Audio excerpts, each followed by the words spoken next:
नमस्कार दोस्तों, मैं हूं आपका भाई प्रतीक मलिक और स्वागत करता हूं आपका आपके अपने यूट्यूब चैनल टीसीएफ प्रतीक मलिक पर। जैसा कि आप सबको पता है, सीटेट 2021 की तैयारी के लिए हमने शुरू की है आप सभी के लिए एक टॉपिक वाइज टेस्ट सीरीज, जिसमें हर वीडियो के अंदर होते हैं प्रीवियस ईयर में आए 40 क्वेश्चन। और इससे पहले हमारा टोटल 12 टेस्ट हो चुके हैं, जिसमें हम एनसीएफ, वाइगोस्की, सोशलाइजेशन, पियाजे, कोहलबर्ग, आपका इंक्लूसिव एजुकेशन, उसके सब टॉपिक जेंडर, डिसेबिलिटी, ये सारी चीज़ें हम करवा चुके हैं। आज का हमारा टॉपिक रहेगा डेवलपमेंट।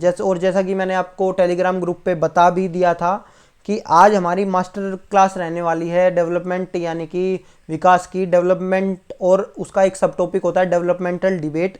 इनके ऊपर जितने भी क्वेश्चन आप तक आए हैं सीटेट में वो हम करेंगे। तो आज 40 क्वेश्चन ना होके आज आपके टोटल क्वेश्चन रहने वाले हैं 70। अब 70 क्वेश्चन कैसे रहेंगे, देखिए सीटेट पेपर 1 की अगर मैं बात करता हूँ तो अभी तक डेवलपमेंट से क्वेश्चन आए हैं 23, और डिबेट से, डेवलपमेंटल जो डिबेट है उससे क्वेश्चन आए हैं 16। तो इस तरह से ये पेपर 1 के अंदर 39 क्वेश्चन आए हैं। और अगर मैं बात करता हूँ पेपर 2 की, पेपर 2 के अंदर 31 क्वेश्चन आए हैं। तो 39 प्लस 31 मिला के ये 70 क्वेश्चन हो जाते हैं।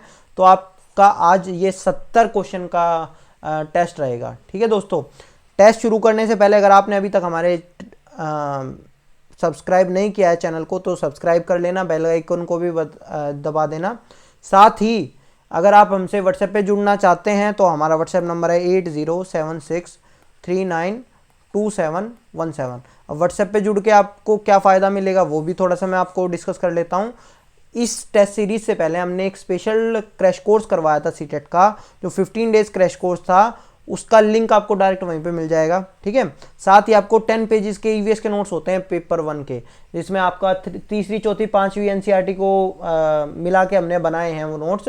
तो वो 10 पेजेस के हैं, हिंदी और इंग्लिश दोनों के अंदर। तो वो आपको मिल जाएंगे। ठीक है, वो आपको करना क्या होगा, व्हाट्सएप पे अपना नाम करना है। कुछ बच्चे फ़ोन करते हैं, भैया फ़ोन मत किया करो, फ़ोन नहीं उठा पाते, तो आप अपना नाम व्हाट्सएप पे छोड़ देना, साथ में लिखना सीटेट पेपर 1, पेपर 2 जिसकी तैयारी कर रहे हैं। ईवीएस के नोट्स अगर चाहिए तो वो बता देना, 15 डेज क्रैश कोर्स का लिंक चाहिए तो वो बता देना। ठीक है, तो आपको वो हम भेज देंगे, और ये फ्री ऑफ कॉस्ट रहने वाला है, ये क्रैश कोर्स भी और ये 10 पेजेस के ईवीएस के नोट्स भी। ठीक है दोस्तों, चलिए आज की वीडियो हम शुरू करते हैं। फिर पहली बात तो मैं बता देता हूँ डेवलपमेंट से क्वेश्चन कहाँ कहाँ से आ जाते हैं। देखो, डेवलपमेंट अगर विकास की मैं बात करूँ तो 2-3 जगह से क्वेश्चन मेन आते हैं आपके। एक तो डेवलपमेंटल डिबेट, उसका तो मैंने एक अलग ही लगा रखा है। ठीक है, डेवलपमेंटल जो डिबेट है वहाँ से क्वेश्चन आएंगे, उसके बारे में भी हम बात करेंगे। लेकिन अगर उसको छोड़ देता हूँ तो एक तो आपके आते हैं प्रिंसिपल से, जो कि ये क्वेश्चन दिख रहा है आपको साफ साफ।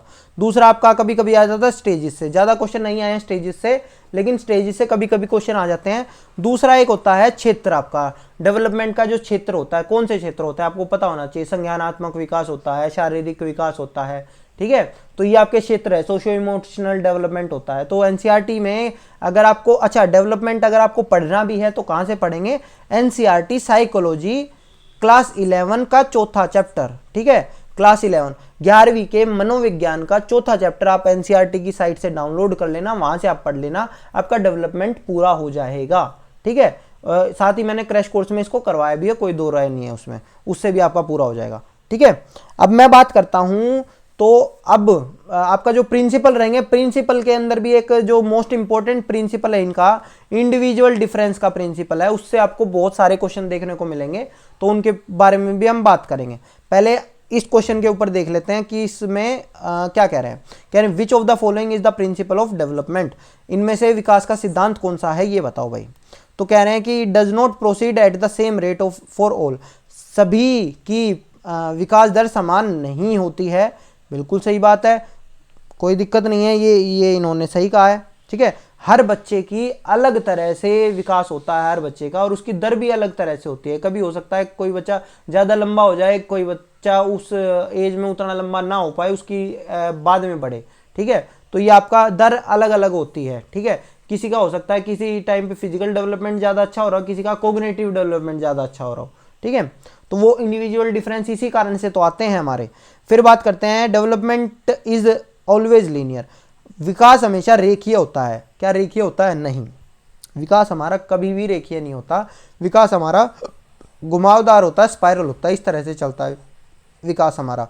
अब इसका क्या मतलब है, देखिए जब भी हमारा विकास होता है, विकास कोई सीधी रेखा में नहीं होता कि आपका विकास हो गया और विकास होता जा रहा है होता जा रहा है, ऐसा नहीं होता। मान लो आपकी कभी हड्डी बढ़ती भी है ना, तो उसके बाद में उसको मजबूत होने के लिए भी टाइम देना पड़ता है, समझ रहे हो। यानी कि जो आपने, अगर मैं आपको एक नॉर्मल भाषा में बताऊं, मान लो आपने कोई चीज़ आज पढ़ी, ठीक है, तो वो क्या आपको हमेशा याद रहेगी? नहीं, उसको आपको रिवीजन के लिए टाइम देना पड़ेगा। तो हमारा विकास जैसे ये अभी तक आगे गया, फिर ये वापस पीछे आता है, फिर आगे जाता है, फिर वापस पीछे आता है। वापस के पीछे क्यों आता है?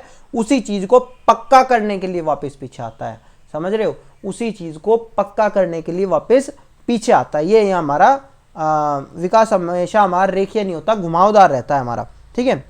विकास इज डिसकंटिन्यूअस, ठीक है, it is discontinuous, sorry, development is our discontinuous process. नहीं जी, देखो, हालांकि कुछ जो लोग हैं वो इसको डिसकंटिन्यूअस कह देते हैं। मैंने पिछली वीडियो में भी आपको बताया था, जैसे हमारे पियाजे थे या हमारे इरिक एरिक्सन हो सकते हैं, जो जिन्होंने भी स्टेज से रिलेटेड जो थ्योरीज दी है ना, वो मानते हैं कि विकास हमारा डिसकंटिन्यूअस है, ठीक है। उनका विकास किस तरह से चलेगा? इस तरह से चलेगा। ये डिसकंटिन्यूअस होता भाई, जिसको नहीं पता हो मैं बता देता हूँ, ठीक है। और कंटिन्यूअस क्या होता है? कंटिन्यूअस इस तरह से, ऐसा ऐसा कुछ हो सकता है कंटिन्यूअस, मतलब ये लाइन टूटे ना, ठीक है।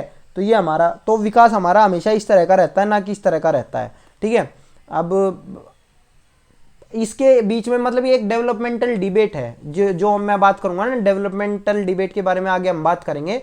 तो ये 3-4 डिबेट मेन है, उनके अंदर से ये एक डिबेट है जिसके अंदर से कुछ लोग कहते हैं डिसकंटिन्यूअस होता है, कुछ लोग कहते हैं कंटिन्यूअस होता है। तो हम अभी ये मान के चलते हैं कि हमारा विकास कंटिन्यूअस होता है, उसके अंदर कोई इस तरह से अचानक से नहीं होता, वो धीरे धीरे होता है, ग्रेजुअल होता है, ठीक है।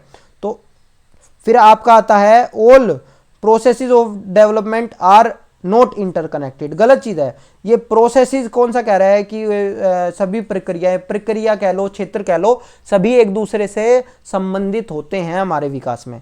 समझ में आ गया? नेक्स्ट पे चलते हैं भाई।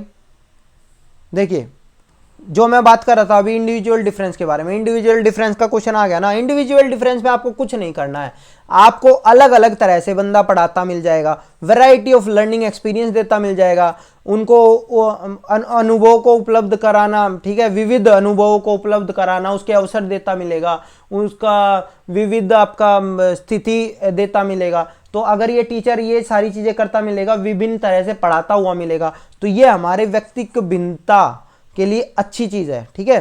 तो यही है, एक टीचर को ये करना चाहिए, यही हमारा इसका आंसर है, ठीक है। नेक्स्ट पे चलते हैं। मतलब वैरायटी आपको टीचर को रखनी है, क्योंकि हर बच्चा हो सकता है एक तरह से ना सीखे, अलग अलग तरह से सीखेगा। तो आपको अपने अंदर वैरायटी रखनी है कि आप हर बच्चे को पढ़ा पाए। नेक्स्ट पे चलते हैं। अब देखो, कह रहे हैं कि निम्नलिखित में से कौन सा सत्य है? विकास और संख्या सीखना सामाजिक सांस्कृतिक संदर्भों में अप्रभावित रहता है। गलत चीज़ है, समझ लेना। ये भी हमारा एक आप प्रिंसिपल कह सकते हैं या करेक्टरिस्टिक्स कह सकते हैं।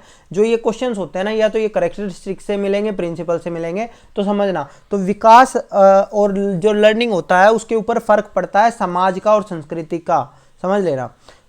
शिक्षार्थी एक निश्चित तरीके से सीखते हैं, नहीं जी, शिक्षार्थी अलग अलग तरीके से सीखते हैं, शिक्षार्थी विभिन्न तरह से सीखते हैं।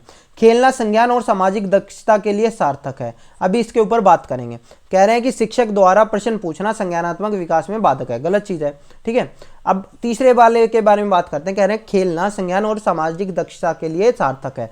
बिल्कुल सही बात है। अब ये वहाँ से क्वेश्चन आ गया है जो मैंने बताया था, अलग अलग हमारे क्षेत्र होते हैं। एक मैंने फिजिकल डेवलपमेंट बताया था, एक कोग्निटिव डेवलपमेंट बताया था, एक सोशियो इमोशनल डेवलपमेंट बताया था, यानी कि, ठीक है। तो अब ये हमारे इंटरकनेक्टेड हैं। कैसे इंटरकनेक्टेड है? एक बच्चा खेलेगा, ठीक है, तो उससे उसका संज्ञानात्मक विकास भी बढ़ेगा और उसका सोशल कॉम्पिटेंसी, सामाजिक दक्षता भी बढ़ेगी। देखो, इसका एक एग्जांपल भी मैं आपको बाद में दूंगा। पहले आप ये समझो, जब अगर कोई बच्चा खेलने मैदान में उतर रहा है और वो कुछ खेल रहा है, फुटबॉल खेल रहा है, क्रिकेट खेल रहा है, तो उसका सोशल इंटरेक्शन होगा उन सारे लोगों से, तो उसकी वजह से उसका क्या होगा? उसका सामाजिक दक्षता बढ़ेगी।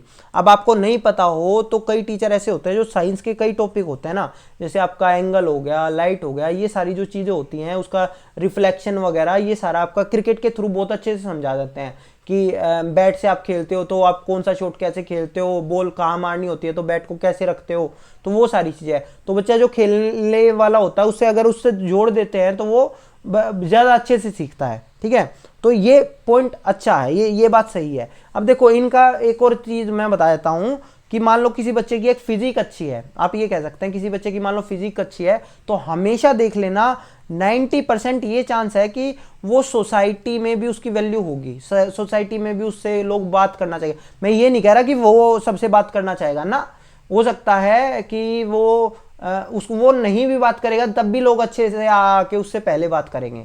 ठीक है, जिसकी फिजिक अच्छी होगी, तो ये फिजिकल डेवलपमेंट जिसका अच्छा हुआ है ना, उससे उसका फर्क पड़ता है सोशल डेवलपमेंट में भी, ये बात समझ लेना। एक कोई दुबला पतला सा बच्चा है और वो छोटा सा है, तो उससे हो सकता है उसके फ्रेंड सर्कल उतना बड़ा ना हो। ठीक है, और एक है जो तगड़ा लड़का है और भाई उसका फ्रेंड सर्कल होगा वो बड़ा होगा, और उससे लोग थोड़ा आप ये भी कह सकते हैं दबते हैं इसलिए बात करेंगे, लेकिन उससे बात जरूर करेंगे, लोग जरूर बात करना चाहेंगे ऐसे बंदों से जो ठीक है। तो ये चीज़ मैंने आपको बताई। नेक्स्ट पे चलते हैं, तो फर्क पड़ गया ना उस चीज़ का। चलिए देखिए, कह रहे हैं school should cater of individual differences, विद्यालयों के लिए किसके लिए व्यक्तिक भिन्नता को पूरा करना चाहिए। आप समझो, व्यक्तिक शिक्षार्थियों के मध्य खाई को कम करने के लिए क्या हम व्यक्तिक शिक्षार्थियों के बीच में जो खाई है उसको कम कर सकते हैं, यानी उनके बीच की व्यक्तिक भिन्नता को मिटा सकते हैं क्या। ठीक है, कि इनका जो इंडिविजुअल डिफरेंस है उसको ही खत्म कर सकते हैं क्या। हम इंडिविजुअल डिफरेंस को कभी खत्म नहीं कर सकते, समझ लेना इस चीज़ को, और ना हमें खत्म करनी, ये चीज़ हमारे लिए अच्छी है, समझ लो इस चीज़ को। ठीक है, फिर आपका आता है शिक्षार्थियों के निष्पादन और योग्यता को समान करने के लिए आप कभी भी परफॉर्मेंस बच्चों की समान नहीं कर सकते, ये भी समझ लेना। ठीक है, तीसरा है understand why students are able to learn और अनेबल टू लर्न, एबल या अनेबल टू लर्न। तो ये बात सही है कि आपको इंडिविजुअल डिफरेंस आपको इस वजह से आप करेंगे कि व्यक्तिगत भिन्नता को पूरा करना चाहेंगे कि आपको पता चलता है कि कोई किसी बच्चे को कहाँ दिक्कत आ रही है, कि उसको पढ़ने में कहाँ दिक्कत आ रही है, या कोई बच्चा क्यों अच्छे से पढ़ पा रहा है और दूसरा बच्चा क्यों अच्छे से नहीं पढ़ पा रहा। आपको ये सारी चीज़ों का पता चलेगा, ये हमारा इसका आंसर है। ठीक है दोस्तों, नेक्स्ट पे चलते हैं भाई। मैच्योर स्टूडेंट, परिपक्व बच्चों के बारे में बात कर रखी है। तो यहाँ बात कर रहे हैं कि इस बात में विश्वास करते हैं कि उनके अध्ययन में भावनाओं का कोई स्थान नहीं है। अब देखो मैच्योर स्टूडेंट हम किन को कहते हैं, मैच्योर स्टूडेंट जो मैच्योर होते हैं। ठीक है, ये थोड़ी एक वैसी सी टर्म है जिसको आपने बहुत सुना होगा, लेकिन अब ये कह रहे हैं कि इस बात में विश्वास करते हैं कि उनके अध्ययन में भावनाओं को कोई स्थान नहीं है। क्या उनको इमोशन से कोई फर्क नहीं पड़ता मैच्योर स्टूडेंट को? गलत है ये चीज़, वो भी इमोशनल होते हैं, बस वो ये हो सकता है कि वो अपने इमोशंस आपको बाहर ना दिखाएं।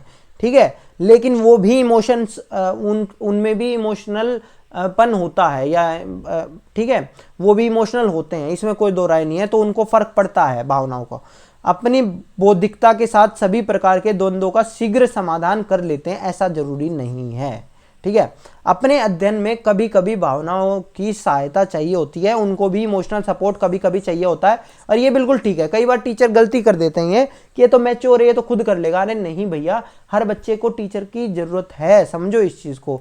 कुछ ना कुछ हर बच्चे को चाहिए आपसे, आपको उस हिसाब से समझना पड़ेगा। नेक्स्ट पे चलते हैं भाई। अच्छा क्वेश्चन है, देखो पूर्व विद्यालय में पहली बार आया बच्चा मुक्त रूप से चिल्लाता है। ठीक है, पहली बार जब बच्चा आया, जो पूर्व विद्यालय कौन सा होता है, फर्स्ट क्लास से नीचे वाला, जो आपका प्री प्राइमरी आप कह देते हैं। ठीक है, कि उस टाइम पे प्री स्कूल में जो बच्चा आया है, यानी नर्सरी एलकेजी यूकेजी, उस टाइम में बच्चा जब स्कूल में घुसा तो वो चिल्लाता है, रोता भी है, ये सारी चीज़ें करता है। लेकिन 2 वर्ष पश्चात जब वो प्राइमरी स्कूल में गया, फर्स्ट सेकंड थर्ड में, तो अब वो क्या करता है, अब वो चिल्लाता नहीं है, लेकिन उसका कंधे और गर्दन की पेशियां तन जाती हैं। तो इस आधार पर आप कौन से सैद्धांतिक आधार हो सकता है, इसका कारण क्या हो सकता है? कह रहे हैं विकास क्रमिक प्रकार होता है, विकास क्रमिक प्रकार से होता है। बात ठीक है, विकास क्रमिक प्रकार से होता है, लेकिन ऊपर वाली चीज ये दिखा रही है क्या? नहीं। फिर कह रहे हैं कि विकास निरंतरीय होता रहता है, ये भी बात ठीक है, लेकिन ऊपर वाली बात में ये चीज आई है क्या? नहीं। देखो क्रमिक प्रकार से अगर ऐसा होता कि कुछ क्रम की हम कुछ बात कर रहे हैं, ऐसा तो नहीं है। ठीक है, अब निरंतरीय प्रकार से होता है, लगातार होता रहता है, ऐसा भी ऊपर कोई बात नहीं कही है। अलग लोगों में विकास की भिन्न रूप से होता है, ये भी ठीक है। अब 30, लेकिन इसमें भी ये बात नहीं कही है जो ऊपर वाले में है। अब देखो चौथे में क्या कह रहा है, विभेद और एकीकरण विकास के लक्षण हैं। ये आपको समझना पड़ेगा। विभेद क्या है, अगर ऊपर वाले में मैं विभेद बताऊंगा तो पहले जब बच्चा प्री स्कूल में गया तो वो वहां चिल्लाता था, ठीक है, रोता था, चिल्लाता था। लेकिन अब जब वो प्राइमरी स्कूल में गया तो देखो इमोशनली वो उसके ऊपर फर्क पड़ा है। आप एक नई जगह जाते हो तो आप इमोशनल वीक हो सकते हो, आपको आपकी भावनाएं उभर के आ सकती हैं। लेकिन पहले तो उसने ये वाली चीजें कर ली, ठीक है, कि वो चिल्लाया, लेकिन अब उसको पता चल गया कि अब नहीं करना। मतलब कि आप अपने व्यवहार से, आपने जो चीजें कर रखी होती है, आप उनसे कुछ चीजें सीखते हो, ठीक है, आप आपके विकास में ऐड हो जाती हैं वो, तो ये चीज बिल्कुल सही है, ठीक है। अब लेकिन जब दूसरी बात आती है आपकी, तो उसने दूसरी बात उसने देख लिया कि अब मेरे को चिल्लाना नहीं है, अब मेरे को रोना नहीं है, अब उसने ये काम तो कर लिया। अब बात करते हैं एकीकरण की। एकीकरण कहाँ हो रहा है, मैंने पहले भी बताया था। अब यहाँ अगर आप देखेंगे तो दो क्षेत्र हैं यहाँ विकास के। कौन से दो क्षेत्र हैं, एक तो क्षेत्र हो रहा है जब वो दूसरे स्कूल में गया है, समझ लेना, दूसरे स्कूल में गया है। दूसरा क्षेत्र क्या है कि आपका जो बच्चा होता है उसकी मांसपेशियां बन जाती हैं, तो ये कौन सा है, ये हमारा फिजिकल डेवलपमेंट से रिलेटेड है, ठीक है। और पहला हमारा क्या है, पहला हमारा है वही इमोशनल डेवलपमेंट उसका जो हो रहा है, उसको जो इमोशनल सपोर्ट होना चाहिए या जो चीज भी होनी चाहिए वो आपका वो इफेक्ट हो रहा है। यानी अगर हम इमोशनली इफेक्ट हो रहे हैं तो कहीं ना कहीं हम फिजिकली भी इफेक्ट होते हैं, समझ रहे हो। तो यही हमारा जो ये इंटीग्रेशन है ना, इंटीग्रेशन मतलब कि अलग होकर भी, अलग हमने कर लिया, हमने विकास किया, हमने एक दूसरे से अलग हुए, हमने अपनी चीजों को चेंज किया, ठीक है, अलग किया, लेकिन तब भी हम इंटीग्रेटेड रहते हैं अपने विकास के क्षेत्र के हिसाब से, ठीक है। एक दूसरे का प्रभाव दूसरे क्षेत्र पे पड़ता है, ठीक है। तो इसका आंसर चौथा था। नेक्स्ट पे चलते हैं भाई। देखो भाई, कह रहे हैं कि individual difference of student in a classroom are. Individual difference क्या था, मैंने क्या बताया था कि अच्छा होता है। पहला ऑप्शन कह रहे लाभकारी नहीं है, हानिकारक है, अनुपयुक्त है, गलत है। ये तीनों ऑप्शन तो गलत ही हो गए हैं। हमारे लिए तो अच्छा है इंडिविजुअल डिफरेंस, क्योंकि उससे ही एक बच्चा दूसरे तरह के बच्चे से मिलता है, वो अच्छा है हमारी क्लास के लिए। ऐसा नहीं होना चाहिए कि आपके पास सारे ही एक तरह के बच्चे हैं ना, अलग अलग तरह के बच्चे आपके पास होने चाहिए, वो एक दूसरे से काफ़ी सारी चीज़ें सीखेंगे, समझ रहे हो। तो यही हमारा आंसर है। मान लो आपकी क्लास में सारे ऐसे बच्चे हैं जिनका सोशल डेवलपमेंट वीक है, लेकिन उनका वो कोग्निटिव डेवलपमेंट अच्छा है, तो उससे फ़ायदा थोड़ी होगा। उनको भी पता होना चाहिए ना कि सोशल डेवलपमेंट होना चाहिए आपका, तो वो दूसरे बच्चे से सीखेंगे।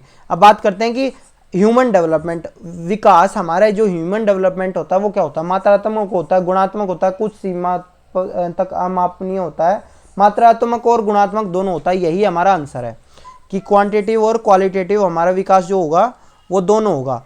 अब इसका आप क्या समझते हैं, देखो हमारा आपने सुना होगा ग्रोथ यानी कि जो वृद्धि होती है, वृद्धि को हम कहते हैं कि वो हमारी क्वांटिटेटिव होती है, वो मात्रात्मक होती है, जबकि विकास को हम कहते हैं कि वो मात्रात्मक और गुणात्मक दोनों होता है। क्योंकि एक जो विकास होता है, विकास का एक पक्ष ही वृद्धि है, जो हमारी ग्रोथ है वो उसका एक पार्ट ही है। कुछ लोग इसको ये कह देते हैं कि जो फिजिकल डेवलपमेंट है ना वो ग्रोथ है, फिजिकल डेवलपमेंट को ही ग्रोथ कह देते हैं। ऐसा भी नहीं है, फिजिकल डेवलपमेंट का भी पार्ट ही ग्रोथ है, समझ रहे हो। मतलब फिजिकल डेवलपमेंट अभी भी बड़ा रहेगा, विकास तो बड़ा है ही। विकास में तो 3-4 चीजें हैं जो मैंने आपको बताया कि सोशो इमोशनल है, कोग्निटिव लेवल है और आपका फिजिकल डेवलपमेंट है। लेकिन जो ग्रोथ है, ग्रोथ अगर मैं खाली फिजिकल डेवलपमेंट की बात करूंगा तो वो भी दोनों तरह से होता है। वो भी हमारा क्वालिटेटिव भी होता है, क्वांटिटेटिव भी होता है। इस क्वालिटेटिव वाली पार्ट को, सॉरी क्वांटिटेटिव वाले पार्ट को, मात्रात्मक वाले पार्ट को आप ग्रोथ भी कह देते हैं। कैसे, अगर मेरी 3 इंच हाइट बढ़ी है, 3 इंच हाइट बढ़ी है तो ये आपका क्या होगा, ये आपकी ग्रोथ होगी, ये आपका फिजिकल डेवलपमेंट होगा, ठीक है, कोई दिक्कत की बात नहीं है। लेकिन ये कौन से वाला है, ये मात्रात्मक वाला है। लेकिन अगर मैं बात कर रहा हूं कि मेरी हाइट नहीं बढ़ी लेकिन मेरी हड्डियां मजबूत हुई हैं, तो आप उसको इंच में नहीं माप सकते। 2 इंच मजबूत हो गई, 5 इंच मजबूत हो गई ना, तो वो आप ग्रोथ में काउंट नहीं करेंगे। लेकिन वो किस में काउंट करेंगे, वो फिजिकल डेवलपमेंट में बात करेंगे, उनका वो शारीरिक विकास उसका हुआ होगा। इसीलिए हमारा दोनों होता है। समझ गए, मैं आ गया। चलिए नेक्स्ट पे चलते हैं भाई। आसान क्वेश्चन है, देखिए कह रहे हैं कि हम अपनी बुद्धि, प्रेरणा, अभिरुचि आदि के संदर्भ में भिन्न होते हैं। क्या है, ये व्यक्तिगत भिन्नता से है, इंडिविजुअल डिफरेंस है भाई हमारा, कोई दिक्कत नहीं है। नेक्स्ट पे देखो अच्छा क्वेश्चन है, डेवलपमेंट प्रोसीड फ्रॉम, डेवलपमेंट कैसे प्रोसीड करता है, जनरल टू स्पेसिफिक करता है, कॉम्प्लेक्स टू हार्ड करता है, स्पेसिफिक टू जनरल करता है, सिंपल टू इजी करता है। तो इसका आंसर है ये हमारा प्रिंसिपल है, ये क्या कहता है, जनरल टू स्पेसिफिक करता है। पहले हम जनरल चीजें सीखते हैं, समझना इस चीज को, पहले हम क्या सीखते हैं, पहले हम जनरल चीजें सीखते हैं, फिर हम स्पेसिफिक चीजें सीखते हैं। तो यही हमारा प्रोसीड होता है। अब इसी में अगर मैं आपको कहूँ तो आपको एग्जाम्पल देता हूँ। आप ये बताओ कि आपकी जनरल चीज है चलना, ठीक है, या आपका मान लो खड़ा होना एक जनरल चीज है, जनरल चीज मान लो मैंने बता दी। अब इसके बाद में आप खड़े होके भाग रहे हैं, दौड़ रहे हैं, आपका क्या कर रहे हैं वो आप बाद में सीखेंगे ना। तो पहले तो आपने खड़ा होना सीखा ना, उसके बाद में आपने स्पेसिफिक चीजें सीखी ना। पहले आपने हाथ में पेन पकड़ना सीखा ना, उसमें आपने हिंदी इंग्लिश से अलग अलग अल्फाबेट उसके बाद सीखा ना। विशेष चीजें होती हैं जो स्पेसिफिक होते हैं, स्पेसिफिक मतलब कि वही चीज हमको करनी है। और जनरल चीज होती है जो एक काम बहुत सारे कामों में यूज हो सकता है। जैसे कि हमने पेन पकड़ना सीख लिया, अब पेन पकड़ के मैं कुछ भी कर सकता हूँ, समझ रहे हो, पेन पकड़ के मैं कुछ भी कर सकता हूँ, मैं किसी को चुभो भी सकता हूँ, मैं मतलब मजाक था ये, ठीक है, मैं हिंदी लिख सकता हूँ, इंग्लिश लिख सकता हूँ, मैथ के क्वेश्चन सोल्व कर सकता हूँ, मैं ड्राइंग कर सकता हूँ, मैं कुछ भी कर सकता हूँ, ठीक है। लेकिन जो मेरी स्पेसिफिक चीज़ है वो मेरी बाद में होगी, ठीक है। पहले बच्चा पेन पकड़ना सीखेगा, उसके बाद ये चीज़ें सीखेगा। अब देखो इसके अंदर भी अगर देखा जाए तो दो तरह की चीज़ें आती हैं। हमारी मोटर स्किल होती है, मोटर स्किल दो तरह की होती हैं। एक तो होती है हमारी फाइन मोटर स्किल, एक होती है gross motor skill. Gross motor skill कौन सी होती है, जो आपकी ताकत वाला काम जिसके अंदर होता है। फाइन मोटर स्किल जिसके अंदर सफाई वाला काम होता है। सफाई वाला काम जैसे आपने कोई चीज पकड़नी सीखी है तो वो किस में आएगा, वो आपका ग्रोस मोटर स्किल में आएगा। आपने कोई चीज उसमें पकड़ने के बाद आपने कोई सफाई का काम किया है तो वो फाइन मोटर स्किल में आएगा। तो अगर मैं देखूं तो जो ग्रोस मोटर स्किल होती है ना आपकी, जो ताकत वाला काम होता है या जो इस तरह का काम होता है, वो आपकी जनरल चीजें होती हैं। फॉर एग्जाम्पल कैसे कि मान लो यही बात है, पेन पकड़ना सीखा, पेन पकड़ना सीखा तो आपने पेन उठाना पकड़ना सीखा है, तो आपकी ये जनरल चीजें थी, ठीक है। और आपने उसके बाद में उससे कुछ लिखना सीखा है, सफाई का काम सीखा है, तो वो आपका बाद में था। देखो पेन तो हर कोई पकड़ लेगा, समझ रहे हो, पेन तो स्टार्टिंग में हर कोई पकड़ लेगा, लेकिन आपकी जो राइटिंग होती है वो आप बाद में सीखते हो। आपकी राइटिंग सुंदर होगी, आप सफाई का काम बाद में सीखोगे। छोटा बच्चा भी झाड़ू मारने की कोशिश करता है, ताकत उसकी लग रही है, उसकी ग्रोस मोटर स्किल है, अगर आप देखेंगे वो जनरल चीज है, उसने झाड़ू उठा लिया है, ठीक है। अब वो झाड़ू मारा है तो वो स्पेसिफिक उसकी जो फाइन मोटर स्किल है वो बाद में आएगी, कि वो कितने सफाई से झाड़ू मारता है, वो आगे उसका विकास होगा, उसके हिसाब से चलेगी वो चीजें, ठीक है। तो ये बेसिक चीज बताई है मैंने। इसी तरह का आपका जो सुई और धागा कोई भी पकड़ लेगा हाथ में, वो जनरल चीज है। पहले तो कोई भी तो नहीं पकड़ेगा, पहले बच्चा पहले ये भी सीखेगा, जनरल चीजें भी पहले सीखेगा। इसीलिए तो हमने कहा कि पहला बच्चा जनरल सीखता है, उसके बाद स्पेसिफिक सीखता है। तो हमारी जो जनरल चीज थी सुई और धागा हमने हाथ में पकड़ लिया, लेकिन उसको डालेंगे कैसे, ठीक है, वो हमारी स्पेसिफिक चीज है, वो हमारी फाइन मोटर स्किल का पार्ट है, ठीक है दोस्तों। नेक्स्ट पे चलते हैं। क्वेश्चन है which of the following is not the principal of development. Development का प्रिंसिपल इनमें से आपके हिसाब से कौन सा नहीं है। सभी विकास एक क्रम का पालन करते हैं, बिल्कुल करते हैं। पहले आप हर बंदा पहले खड़ा होना सीखेगा, उसके बाद ही चलना दौड़ना सीखेगा। कोई बच्चा ऐसा है जो पहले दौड़ना सीख गया उसके बाद उसने खड़ा होना सीखा हो, नहीं जी, इनका एक क्रम होता है, सीक्वेंस होती है, ठीक है। इस बात को ध्यान रखना, ये प्रिंसिपल है हमारा, कैरेक्टरिस्टिक्स प्रिंसिपल आप कह सकते हैं। All areas of development are important, बिल्कुल सही बात है। हमारे जितने भी एरियाज होते हैं, क्षेत्र होते हैं, चाहे हमारा सामाजिक क्षेत्र हो गया, शारीरिक क्षेत्र हो गया, जो भी होगा सारी इंपॉर्टेंट है इक्वली। अगर एक में कहीं दिक्कत रह गई तो वो दूसरे को भी खराब कर देगा, समझ लेना इस चीज़ को। All development result from N interaction of maturation and experience, इसके बारे में भी हम आगे बात करेंगे। मैच्योरेशन और एक्सपीरियंस ये एक्चुअली हमारा डेवलपमेंटल डिबेट है, जिसमें नेचर वर्सेस नर्चर है, ठीक है। उसके बारे में हम बात करेंगे आगे जब हम डेवलपमेंट डिबेट पढ़ेंगे, ठीक है। तो ये बिल्कुल सही बात है। फिर कहते हैं all development and learning proceed in equal rate. क्या इक्वल रेट में होती है, सभी की समान गति से होता है ना भैया, गति हमारी अलग अलग होती है। तो यही हमारा चौथा इसका आंसर है, ठीक है। नेक्स्ट पे चलते हैं भाई। इंडिविजुअल डिफरेंस का है, आंख बंद करके लगा देना, जहाँ पे provide a variety of situation, teaching method कुछ इस तरह का रखा हो, provide a variety of situation, ठीक है, लर्निंग सिचुएशन यही है हमारा, ठीक है। चलिए नेक्स्ट पे चलते हैं भाई। आसान क्वेश्चन है इन्फेंसी। अब देखो इन्फेंसी, अब इन्फेंसी के अंदर देखा जाए तो 0 से 2 साल तक कौन सी होती है, इन्फेंसी होती है। फिर 2 से 12 साल तक आपका चाइल्डहुड होता है। चाइल्डहुड बाल्यावस्था आपकी 2 से 12 साल तक होती है। अब इसको कई लोग 2 हिस्सों में बांट देते हैं, कई लोग इसको 3 हिस्सों में बांट देते हैं। अगर मैं बात करता हूँ जो 2 हिस्सों में बांटते हैं वो कई बार ऐसे कहते हैं, कई कहते हैं इसको 2 से 6, कई कहते हैं 2 से 7, कई कहते हैं 2 से 8। तो ये कोई लिखा हुआ नहीं है कहीं पे, ये अपने हिसाब से चलता है। पर मान लो मैंने कह दिया 2 से 7 साल और 7 से 12 साल, तो इसको तो कह देंगे लेटर चाइल्डहुड, ठीक है। इसको कह देंगे अर्ली चाइल्डहुड, इसको पूर्व बाल्यावस्था कह देंगे और इसको बाद वाली बाल्यावस्था कह देंगे, ठीक है। और कई लोग इसके फिर 2 हिस्से काट कर देते हैं इस वाले के, मतलब ये 2 से 12 वाली है, इसको 2 हिस्सों में तो एक बार 2 से 7 और 7 से 12 में तोड़ लेते हैं, या फिर इसको इस तरह से तोड़ते हैं 2 से 4, फिर 4 से 7 और 7 से 12। अब जो ये 4 से 7 होती है इसको बोलते थे मध्य बाल्यावस्था, समझ लेना इस चीज़ को। और ये 2 से 4 साल होती है, ये कौन सी होती है, ये आपकी पूर्व बाल्यावस्था होती है। ये 7 से 12 साल वाली ये बाद वाली होती है, ठीक है। चलिए नेक्स्ट पे चलते हैं। आसान क्वेश्चन है, कह रहे हैं कि which of the following is the correct about development. Development के बारे में कौन सा सही है, तो सामाजिक सांस्कृतिक संदर्भ में विकास एक महत्वपूर्ण भूमिका निर्वाह करता है। ये आंसर बिल्कुल सही है, ठीक है। ये हमारा कैरेक्टरिस्टिक्स होता है विकास का, ठीक है, ये हमारी विशेषता होती है विकास की। अब बात करते हैं इसका मतलब ये सारी तीनों चीज़ें अलग होंगी, गलत होंगी। कहें डेवलपमेंट इज यूनिडायमेंशनल, विकास एकल आयामी है, गलत चीज़ है। मल्टी डायमेंशनल है, हमारा जो डेवलपमेंट होता है वो मल्टी डायमेंशनल होता है, वो बहुआयामी होता है, उसके आयाम अलग अलग है। क्यों, उसके क्षेत्र अलग अलग हैं। अगर आप देखेंगे तो मैंने बताया ना 3 आपके क्षेत्र होते हैं मेनली। हालांकि मैंने अभी केवीएस की एक ट्रेनिंग करी है तो उसके अंदर उसके 5 क्षेत्र थे, ठीक है, 5, क्योंकि उन्होंने जो सोशो इमोशनल क्षेत्र है उसको 3 हिस्सों में और अलग से काट दिया था। मोरल डेवलपमेंट एक जगह कर दिया था, एक जगह आपका इमोशनल डेवलपमेंट और सोशल डेवलपमेंट, इस तरह से उन्होंने 5 बना दिए थे, ठीक है। लेकिन एनसीईआरटी अगर आप उठाएंगे तो उसके अंदर 3 ही हैं अभी भी, ठीक है। तो ये चीज़ मैं आपको बता रहा हूँ, पर फिर भी मल्टी डायमेंशनल है, एक आयाम तो नहीं है ना भाई उसका। फिर कहते हैं डेवलपमेंट इज डिस्क्रीट। डेवलपमेंट पृथक होता है, विकास हमारा पृथक होता है, यानी दूसरों से अलग होता है। नहीं भैया, संबंधित होता है, एक दूसरे से संबंध करते हैं। हमारे जो विकास के क्षेत्र होते हैं वो एक दूसरे से संबंधित रहते हैं, वो कभी भी पृथक नहीं होते, ठीक है, वो कनेक्टेड होंगे, डिस्क्रीट नहीं होंगे, समझ लेना।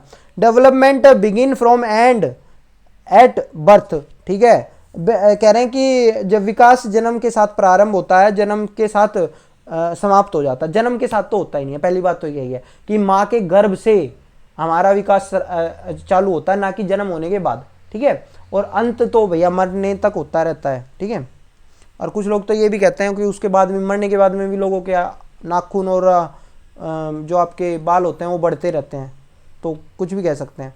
चलिए भाई, आसान क्वेश्चन है ये भी, देखो फिर वही हाल लिया गया कि विकास की गति एक व्यक्ति से दूसरे में भिन्न होती है, किंतु यह एक किसका नमूना है।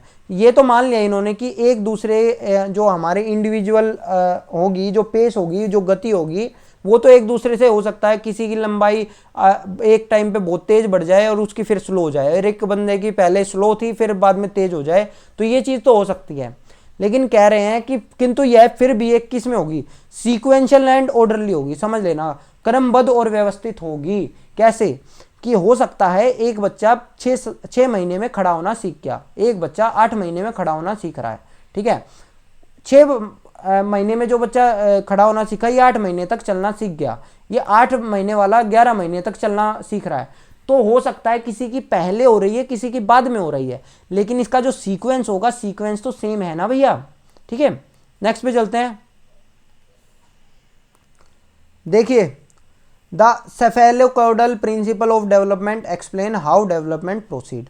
देखो हमारे 2 प्रिंसिपल हैं, हमारी डायरेक्शन, हमारे जो विकास की आप दिशा कह सकते हैं, वो 2 हैं। एक तो प्रोक्सीमोडिस्टल होती है, एक सेफेलोकॉर्डल होती है, ठीक है। अब प्रोक्सीमोडिस्टल और सेफेलोकॉर्डल में फ़र्क क्या है बता देता हूँ। हमारी जो विकास हमारा होगा कैसे, हमारी 2 दिशाएं होती हैं विकास की। एक तो होती है भैया सर से पैर की ओर, जो ये लिखा हुआ है, एक होती है अंदर से बाहर की ओर, एक हमारी कौन सी होती है, अंदर से बाहर की ओर होती है। तो ये जो सेफेलोकॉर्डल होती है, शीर्ष पदाभिमुख, ये नाम से हिंदी में तो आप नाम से ये देखते हैं शीर पद यानी पैर, सिर से पैर की ओर, यही हमारा आंसर है इसका, ठीक है। एक होती है प्रोक्सीमोडिस्टल। प्रोक्सीमोडिस्टल हमारी कौन सी होती है, जिसमें हमारा अंदर से बाहर की ओर विकास होता है। समझो कैसे, अगर मान लो आप क्या समझते हो कि मान लो माँ के गर्भ में जो बच्चा होता है वो कैसे होगा, उसका सबसे पहले क्या बनता है, सबसे पहले उसके फेफड़े वगैरह और ये दिल वगैरह ये सारी चीज़ें बनेंगी, या पहले स्किन बन जाएगी? स्किन बच्चे के बाद में आएगी, स्किन बाद में बनेगी। पहले उसका जो अंदर का उसका जो मेन जो चीज़ें है ना, जो अंदर वाली है, अंदर से बाहर की तरफ विकास होता है। पहले अंदर वाली चीज़ें सही तरह से बनेंगी, उसके बाद बाहर वाली चीज़ें बनेंगी। समझ रहे हो? यानी पहले मेरा हार्ट वगैरह, फेफड़े वगैरह और ये रिब केज वगैरह जो पसली वगैरह होगी, ये पहले बनी होंगी। उसके बाद में मेरी स्किन आई होगी, मेरी जो खाल आई होगी वो बाद में आई होगी। ना कि ऐसे हुआ होगा पहले खाल आ गई, उसके बाद उसमें हड्डियाँ बन रही हैं, उसके बाद उसके उन हड्डियों के अंदर हमारा मतलब अगर रिब केज की बात मैं बताऊं, ठीक है, जो आपकी पसली की जो हड्डियां होती हैं इनकी अगर मैं बात बताऊं, तो उसके बाद में आपकी हार्ट बन रहा है और फेफड़े बन रहे हैं, ऐसा तो नहीं होता ना। पहले अंदर से बाहर की तरफ चलता है। इसी तरह से आपका ये सेफेलोकोडल होता है, ये कौन सा होता है, सिर से पैर की ओर होता है। सिर से पैर की ओर क्या होता है, आपने देखा है छोटे बच्चे हर बंदे को क्यूट लगते हैं। छोटे बच्चे क्यों क्यूट होते हैं, उसका रीजन एक खास है कि उनका जो पैर और हाथ के जो चलते हुए वो चलते हैं ना, वो बहुत क्यूट लगेंगे। क्यों? क्योंकि उनका जो ऊपर वाला पोर्शन होगा ना वो लंबा होगा, उनके पैर छोटे छोटे होंगे, ठीक है। क्यों? क्योंकि ये विकास का एक सिद्धांत आप कह सकते हैं कि पहले उनका सर बढ़ता है, उसके बाद उनका धड़ बढ़ता है, उसके बाद उनके पैर बढ़ते हैं, ठीक है। तो ये सिद्धांत है। इसी वजह से जो उनके बीच का एक पोर्शन कहेंगे ना, लेग और अपर पोर्शन, उसके बीच में उनको आपको एक चीज दिखेगी, ठीक है। आप अगर कोई कार्टून वगैरह भी देखेंगे, वो कार्टून आपको ज़्यादा क्यूट लगेगा, या वो चीज़ें आपको ज़्यादा क्यूट लगेंगी जिसके अंदर हाथ पैर तो छोटे छोटे होंगे और उसका धड़ होगा वो बड़ा सा होगा, ठीक है। तो ये रीज़न होता है इसका। चलिए नेक्स्ट पे चलते हैं भाई। कह रहे हैं कि नीचे लिखी हुई स्थिति किस सिद्धांत को दर्शाती है? कौन से सिद्धांत को दर्शाएगी? समझो, ये आपको एक तरह से वो दे दिया, सिचुएशन दे दिया आपके हिसाब से। ये सिद्धांत कौन सा है? जो विद्यार्थी अच्छा प्रदर्शन नहीं कर पाते, ठीक है सॉरी, जो विद्यार्थी अच्छा प्रदर्शन नहीं कर पाते, महसूस करते हैं कि पर्याप्त रूप से अच्छे नहीं है और हतोत्साहित महसूस करते हैं। हतोत्साहित महसूस करते हैं तो हमारा ये विकास का कौन सा क्षेत्र है? हमारा ये इमोशन वाला क्षेत्र है, ठीक है। इमोशन जिसके अंदर दिक्कत हो रही है बच्चे के अंदर। और जो हमारा अच्छा नहीं कर पा रहे, इसका मतलब कोग्निटिव दिक्कत है उनके साथ, कोग्निटिव संज्ञानात्मक दिक्कत है उनके साथ, ठीक है। तो अब ये चीज़ें तो आपकी क्लियर हो गई हैं, ठीक है। अब ये क्या कह रहे हैं, तब उनमें बिना प्रयास किए कार्य को आसानी से छोड़ देने की संभावना होती है, कि उनमें बिना प्रयास किए वो अपने काम को आसानी से छोड़ देते हैं। तो इसका आप कौन सा सिद्धांत मानते हैं इसके पीछे? संज्ञान और संवेग संबंधित नहीं है। भैया अगर संवेग संबंधित नहीं होता तो बच्चा क्यों परेशान होता? समझ रहे हो? वो बच्चा अच्छा नहीं कर पाया, उसके बाद में उसका इमोशंस थे उसके उभर आए कि अब मेरे से तो हो ही नहीं रहा। वो आप में से भी बहुत सारे ऐसे लोग होंगे जो पहले सीटेट दिया नहीं होगा, तो उनके मन में कभी ये आ गया होगा कि हमसे तो सीटेट हो ही नहीं रहा, ठीक है। तो वो सारी चीज़ें क्यों होती है? वो यही होता है कि आपका संज्ञान और संवेग कहीं ना कहीं एक दूसरे से संबंधित है, ठीक है। आनुवांशिकता और पर्यावरण अलग अलग नहीं है, इसके बारे में तो ऊपर कोई बात ही नहीं हुआ है। Heredity and environment are related, ये भी इसके बारे में भी कोई बात नहीं हुआ है। Cognition and emotions are not separable, संज्ञान और संवेग अलग नहीं है। अब देखो ये हिंदी में थोड़ा सा वैसा कह दिया, ये हिंदी में अगर पढ़ेंगे तो ऐसा लगेगा कि संज्ञानात्मक विकास और संवेगात्मक विकास एक ही चीज़ है, लेकिन ऐसा नहीं है। ये इंग्लिश में आप पढ़ेंगे तो आपको क्लियर होगा। ये कह रहे हैं सेपरेबल मतलब होता है सेपरेट होना, अलग होना।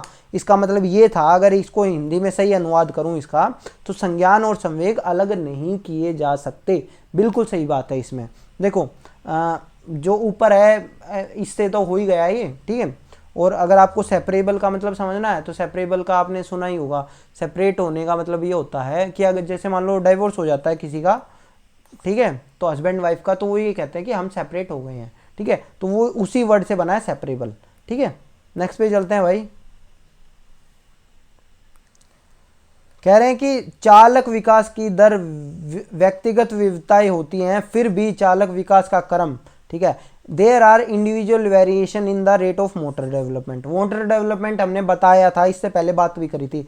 Yet the sequence of motor development is from motor development. Motor development हमने बताया था ना कि हमने इससे पहले जो सीक्वेंस था, सीक्वेंस हमारा कौन सा होता है, हमने बात की थी ना। देखो, एक तो होता है डायरेक्शन।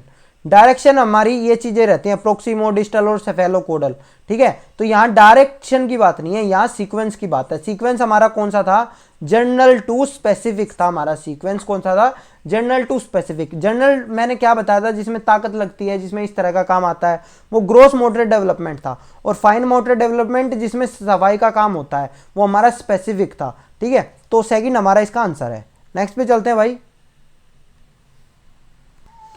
देखिए, कह रहे हैं कि निम्नलिखित अवधि में से किस में शारीरिक वृद्धि का विकास तीव्र गति से घटित होता है सबसे ज्यादा। इन्फेंसी और अर्ली चाइल्डहुड में होता है, इसमें कोई दो राय नहीं है। इसके बाद किस में होता है, इसके बाद एडोलसेंस में आप कह सकते हैं, ठीक है। नेक्स्ट पे चलते हैं भाई। कह रहे हैं निम्नलिखित में से कौन सा प्रिंसिपल ऑफ डेवलपमेंट नहीं है, ठीक है, विकास का सिद्धांत नहीं है। डेवलपमेंट इज लाइफ लॉन्ग, बिल्कुल सही बात है। डेवलपमेंट इज मॉडिफाइबल, बिल्कुल सही बात है। अब ये कई जगह ये वर्ड हो जाएगा, मॉडिफाइलेबल हो जाएगा, प्लास्टिक हो जाएगा, इलास्टिक हो जाएगा, फ्लेक्सिबल हो जाएगा। हमारा विकास हमेशा प्लास्टिक इलास्टिक यही होता है। हमारा विकास कभी भी फिक्स नहीं होता, समझ लेना इस चीज़ को। पर परिवर्तनीय होता है, अपरिवर्तनीय नहीं होता, ठीक है। हमारा विकास मॉडिफाइबल ही होता है, ठीक है। Development is influenced by both heredity and environment, बिल्कुल सही बात है। Development is universal and cultural does not influence, गलत बात है। विकास सार्वभौमिक है और तथा सांस्कृतिक संदर्भ में इसका प्रभाव नहीं करते, गलत है। बिल्कुल प्रभाव करते हैं, प्रभावित करते हैं इसको, ठीक है। नेक्स्ट पे चलते हैं भाई। अच्छा क्वेश्चन है, कह रहे कि knowing about principle of growth and development. अब ये principle of growth and development हो सकता था, ये हो सकता था कि इंडिविजुअल डिफरेंस कह देता है यहाँ पे, यहाँ कुछ भी हो सकता था, ठीक है, क्योंकि वो भी प्रिंसिपल है ग्रोथ एंड डेवलपमेंट का, ठीक है, उसका वृद्धि और विकास का सिद्धांत है। तो इससे आपको क्या फ़ायदा होगा, कह रहे हैं कि यह ज्ञान बच्चों को पृथक करने में सहायता करेगा नहीं, शिक्षक का अच्छा प्रभाव डालने में समर्थ होगा नहीं, बच्चों को सीखने के उपयुक्त अवसर प्रदान करेगा कि यह करने के में यह ज्ञान शिक्षक के लिए सहायक होगा। बिल्कुल सही बात है, यही हमारा आंसर है, ठीक है। नेक्स्ट पे चलते हैं। हेल्प करेगा ना, अब वही आ गया अर्ली चाइल्डहुड। अर्ली चाइल्डहुड मैंने क्या बताया था, कई 2 से 6 बोल देते हैं, कई 2 से 7 बोल देते हैं, कई 2 से 8 बोल देते हैं। यहाँ 2 से 8 आ गया हमारा। नेक्स्ट पे चलते हैं भाई। अब ये 6 से 12 कौन सा था, ये लेटर चाइल्डहुड था अगर आप देखते तो। नेक्स्ट पे चलते हैं। कह रहे हैं when a child capability is in a particular area is low, मतलब किसी एक क्षेत्र में बच्चा के साथ कुछ दिक्कत है, तो आपके हिसाब से क्या होगा, वह उसके सर्वांगीण विकास को प्रभावित नहीं करेगा, बिल्कुल करेगा। इसका अर्थ है विकास में किसी क्षेत्र में कोई विलंब नहीं है, ना विलंब है तभी तो दिक्कत आई है बच्चे के साथ में। विकास के सभी क्षेत्रों पर उसका प्रभाव पड़ता है, बिल्कुल सही बात है, हर क्षेत्र पर उसका प्रभाव पड़ेगा, समझ लेना इस चीज़ को, ठीक है। हर क्षेत्र पर अगर किसी बच्चे का कुछ दिक्कत है तो हर क्षेत्र पर पड़ेगा। अब हमारा आ गया विकास के विवाद। विकास के विवाद में मैं 2-3 चीज़ें बता देता हूँ आपका, कौन कौन से विकास के आपके विवाद हैं मेन। आपके एक तो है कंटिन्यूस डिसकंटिन्यूस के बारे में हम बात कर चुके हैं। एक आपका आता है अर्ली एक्सपीरियंस लाइफ के अंदर और लेटर एक्सपीरियंस। कुछ लोग कहते हैं कि मेरा विकास के वो प्रभावित करते हैं जो मेरे को स्टार्टिंग में जब मैं छोटा बच्चा था उस टाइम पे मेरे साथ जो एक्सपीरियंस थे ना मेरे, उसका ज़्यादा प्रभाव पड़ा है, या जब मैं बड़ा हो गया हूँ वो जो मेरी एक्सपीरियंस रहा है उसका ज़्यादा प्रभाव पड़ा है। तो इनके बीच में डिबेट बनी हुई है, ठीक है। दूसरी डिबेट आपकी मैंने बताई दी थी कंटिन्यूस डिसकंटिन्यूस की। तीसरी आपकी डिबेट हो जाती है nature versus nurture. Nature versus nurture के मेनली आपके क्वेश्चन इसके अंदर मिलेंगे, तो उसके बारे में हम बात करते हैं, ठीक है। कह रहे हैं ह्यूमन पर्सनैलिटी। अब देखो यहाँ पे कुछ भी हो सकता है, यहाँ ह्यूमन पर्सनैलिटी हो सकता है, यहाँ पे आपका गिफ्टेडनेस हो सकता है, यहाँ आपका क्रिएटिविटी हो सकती है, यहाँ आपकी कुछ भी हो सकता है, कोई भी चीज़, ठीक है। आपका डेवलपमेंट, आप जो बने हो वो कैसे बने हो, मेन बात ये है। तो हम जो बने हैं वो हेरिडिटी और एनवायरनमेंट दोनों के बीच का अंतरक्रिया का हम परिणाम है, समझ रहे हो। अब हम ये भी नहीं बता सकते कि 50% हम हेरिडिटी का फर्क पड़ा है या 50% एनवायरनमेंट का पड़ा है, ऐसा भी नहीं हो सकता। ठीक है, हम कभी ये नहीं बता सकते 50-50% पड़ता है, 40-50% पड़ता है, क्योंकि हम इसको माप नहीं सकते। ये मात्रात्मक नहीं है, गुणात्मक है, समझ लेना इस चीज़ को। ठीक है, तो दोनों का फर्क पड़ा है ह्यूमन पर्सनैलिटी के ऊपर। अब जो ये ऊपर था ना, अपब्रिंगिंग एंड एजुकेशन, ये तो हमारा एनवायरनमेंट का पार्ट हो गया, ये हमारा किस चीज़ का पार्ट हो गया, एनवायरनमेंट का हो गया। अब देखो एक चीज़ दिखाता हूँ मैं आपको, मैंने आपको नेचर वर्सेस नर्चर, प्रकृति और पोषण का जो हमारा जो डिबेट है उसमें मैं आपको दिखा रहा हूँ।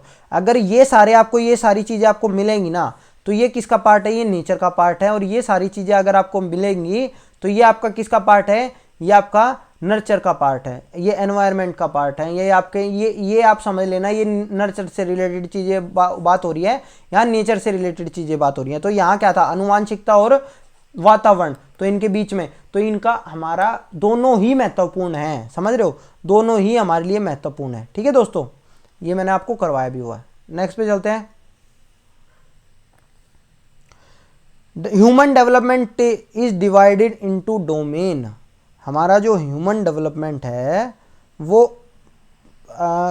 कहाँ हमारा कितने डोमेन में बटा हुआ है, तो फिजिकल है, कोग्निटिव है, सोशियो इमोशनल है। अब जो हमारी एनसीईआरटी के बारे में जो मैंने आपको बताया था, वहाँ सोशियो इमोशनल लिखा हुआ है, इसको क्या लिखा हुआ है, सोशियो इमोशनल, तो यही हमारा आंसर है। ठीक है दोस्तों, नेक्स्ट पे चलते हैं।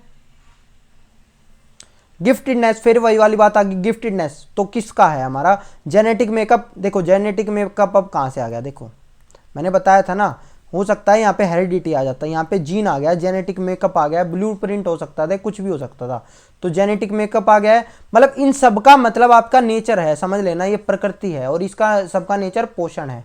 ठीक है, तो इनमें से कुछ वर्ड भी हो, कोई वर्ड भी हो, आप समझ लेना कि यही मतलब है। ठीक है, ये वर्ड मैंने लिखवाई आपको इस वजह से है। तो आपका ये जो जेनेटिक मेकअप हो गया, ठीक है, एनवायरमेंटल मोटिवेशन, तो एनवायरमेंट आ गया, तो ये यानी दूसरे हेरिडिटी एनवायरमेंट से आ गया, तो ये क्या है, हमारा कॉम्बिनेशन है पहले और दूसरे दोनों का। ठीक है दोस्तों, किसी एक का नहीं है। नेक्स्ट पे चलते हैं।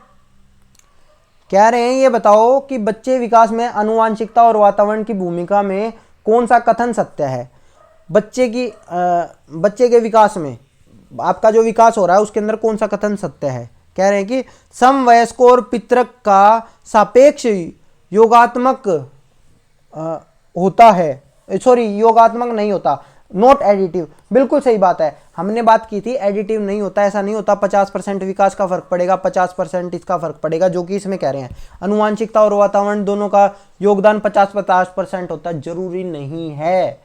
ठीक है, ऐसा हो सकता है कभी किसी का 10% हो, कभी किसी का 90% हो, लेकिन ये जुड़ता नहीं है, आप इसको माप नहीं सकते कभी भी। तो आपका ये होता ही नहीं है, एडिटिव नहीं होता है। एडिटिव कब नहीं होगा, योगात्मक कब नहीं होगा, योग कब होगा, जब आप उसको माप पाएंगे।